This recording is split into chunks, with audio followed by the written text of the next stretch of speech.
What's up, YouTube fam? Dharius Daniels here. First of all, thank you for being a part of this community, man. I'm so honored that, that we're a trusted source of encouragement in your life. We're really, really grateful for that. I want to give you a little context on this video that you're about to watch. This is actually a training I did for my community called Daniels Den.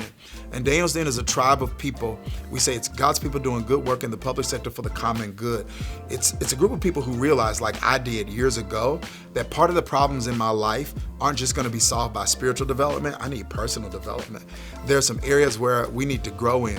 Spiritual intelligence, but also emotional intelligence, also relational intelligence, but also leadership intelligence. So there's this community, this tribe that we call Daniels Den, and it's where we get the name from a gentleman who modeled this in scripture, his name was Daniel. He's in the lion's den. So anyway, it's really a personal development group that is just, it's incredible. So anyway, I did this training for them, and I felt like this training is so important. I just wanted to get it out to my community. So I told my team, hey, I know this is normally exclusively for the Den, but I want you to give this to our YouTube family also, because I just think everybody at some point or another, you're going to have to reposition a relationship. And I want to help you to do it as well as you possibly can, considering the circumstances you're dealing with. So I just hope this adds value to your life. I hope this eases your anxiety and gives you some guidance on how to have some tough conversations. I love you. Take care. What's up, and welcome to the Den. As always, I want you to know how proud I am of you. I mean that because you have a revelation that will cause a revolution in your life. You understand something that I think more people need to understand, and that is the importance of investing in yourself. It is a spiritual law, the law of sowing and reaping. And you are sowing into your own development, and you're going to reap. And I'm just telling you, there is nothing on earth, at least, that will give you a return on your investment like the investment you make in yourself. There's no house you can flip. There's no stock you can invest in. There's no fund you can participate in that will give you the kind of return that you will give you. And you understand this, and I'm excited about partnering with you on this journey. One of the things that kind of motivated me to do and to create this tribe and lead this community is, in my own life, I understand what it means to live right ethically, but still not live well. So when I experienced burnout, when I was overwhelmed, when I was overcommitted, when money was coming in but going out, and I ain't know it was, if you don't tell your money where to go, you wonder where it went. It was coming in, coming out. I didn't know where it was going. My issues, those were the things that were causing pain in my life, and they weren't ethical issues. So my issue wasn't just spiritual development, it was personal development. And it was personal development along with the spiritual development that revolutionized my life. And that's what this tribe is about. God's people doing good work in the public sector for the common good. And I'm excited about this module where we're in module 5. This is our 5th time coaching and teaching and doing some training on this subject of relational intelligence. And in this month, we are literally, I want you to catch this, going to be talking about one thing, and that is repositioning relationships. Now, if you've never had to reposition a relationship, it means you're probably suffering from stagnation. Because there's no way you can change and some of your relationships not have to. And so what I want to do is I kind of want to walk you through this. And in this first lesson, I want to talk to you about the purpose of repositioning, okay? The purpose of repositioning. Jim Collins, who's the author of a book called Good to Great, which really researched and pulled principles, traits, and characteristics from some of the most successful companies. He's credited with a quote that suggests that great companies get the right people on the bus and then get those right people in the right seats. And I think this statement is a powerful picture of relational intelligence. In our life, we need to get the right people on the bus, and then we need to get the right people in the right seats. I have come up with an evolved definition of relational intelligence, and that is relational intelligence is the ability to know who needs to be in your life, where they need to be positioned in your life, and how to properly manage them once they are a part of your life.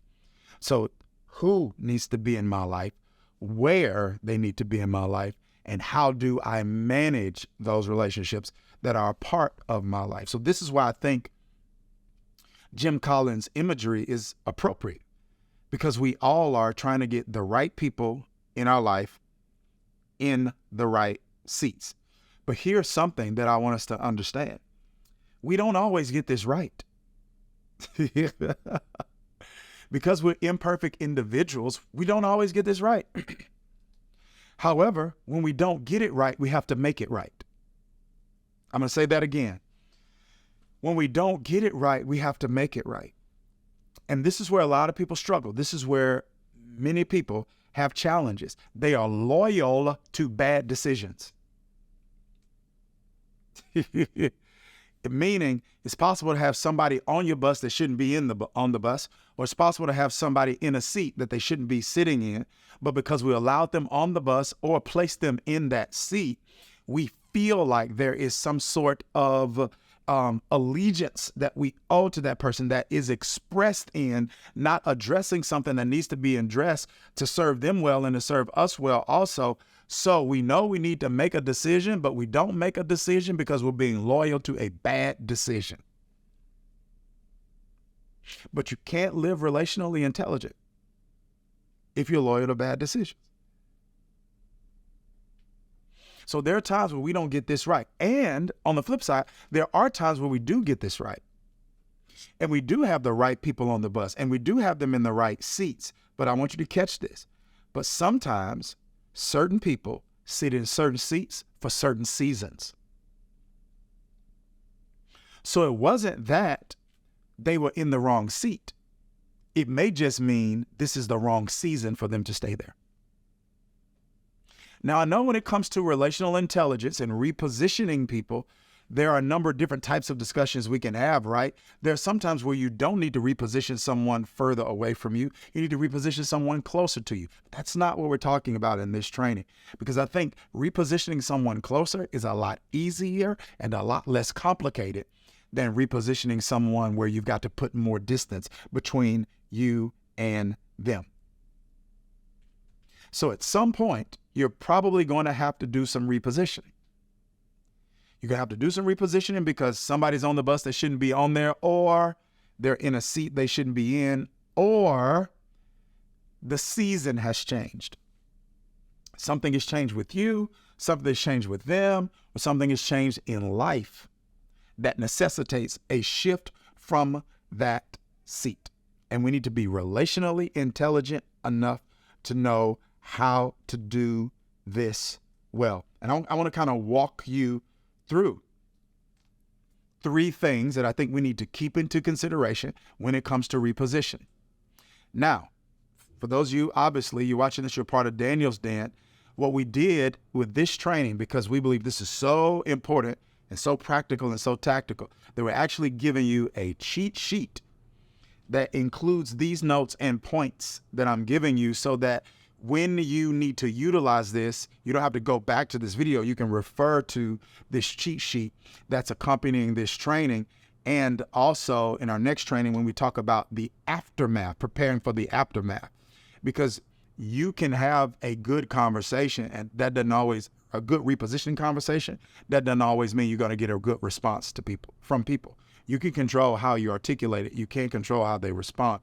And so there's also an ebook, free ebook that we're giving you that helps you prepare emotionally for the aftermath of repositioning people. Because it's one thing to set a boundary. It's another thing to be emotionally intelligent enough to hold that boundary and to not allow inappropriate emotions like guilt and things of that nature to stop you from holding a boundary. So anyway, that's a part of your, that's in your portal. It's a part of your training this month. But there are 3 things I want to kind of walk you through as it relates to repositioning relationships, because I think it's so important. The first thing is this: we need to be clear on who to reposition. Who do I need to reposition? Is there a filter? Are there some traits, characteristics, some things I should be taking into consideration when it comes to repositioning? So here are 3 things to think through. Who needs to be repositioned? Number 1, someone who's demonstrated that they can't be responsible with the access that they have, so you have to be responsible and limit their access. Who needs to be repositioned? Someone who has demonstrated that they can't be responsible with the access that they have, so you have to be responsible and limit that access. Got it? All right, number 2, who needs to be repositioned? Someone whose lack of value alignment is creating tension or trouble. See, sometimes people need to reposition, not because they're evil. Repositioning isn't a judgment on the character of a person. And if you're repositioning with a spirit of judgment, then you're missing the point of repositioning. Because the truth of the matter is, all of us are worthy of some judgment in some way. However, we need to wrap our head around this truth that repositioning people is not just necessary because people are evil. That's not what I'm saying. Sometimes people need to be repositioned because there's a lack of alignment with values, right? So let's take me, for example. I'm in a season where I want to be surrounded by people who are obsessed with or at least serious about growth. Like, even when it comes to recreation, I want to recreate, I want to hang out, I want to chill out, but I'm at a place where if we're on vacation and we're spending money, we need to have come up with an idea on vacation to make something. Like, that's where I am, okay? So if a person doesn't think that way, it doesn't mean they're evil. Like, I'm in a season where I'm trying to optimize. Like, I want to win in my marriage. I want to win with my family. I want to win in our businesses. I want to win in our church. Like, I want to win. And there's nothing wrong with people not valuing that in this season. What does it mean? It means, though, there's not alignment. So it means then there's something wrong with them? No. Is there something wrong with me? No. But it does mean, like, we probably need to do dinner together because that's shorter, not a vacation together. Because if we're vacationing together, that's going to create some tension because I don't want to talk a lot about LeBron the whole time. I love LeBron. I'm with LeBron. I don't want to talk about LeBron for 5 days. LeBron killing his game. I want to talk about how we're going to kill ours. So there's just a lack of value alignment. And sometimes people allow the tenure and history they have with a person in the past to blind them from the lack of value alignment in the present. Number 3, who needs to be repositioned? Someone who's demonstrated the lack of care or concern for the season you're in and the implications of their actions in it. Sometimes your seasons change, and people need to be able to respect that and show care and concern, and they need to be aware of how their behavior can impact you when you're in a certain season. Y'all friends, somebody goes from single to married, the seasons change. You don't have the same kind of time you have. You don't have the same kind of priorities. That person has to be able to respect that. And if they don't, they can't engage in activity that kind of undermines your commitment to your marriage. Or if you're married and y'all are couples and y'all hanging out, and then one of y'all now all of a sudden y'all have children. Well, that's different. Seasons change. People have to understand that.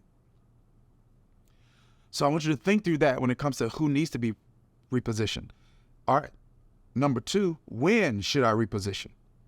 Quickly, but with sensitivity for their season. So it's one thing to be assertive. It's another thing to be inconsiderate. So let's say you've got people that are already going through some legitimate grief. They may not be in a position to have that grief compounded by repositioning.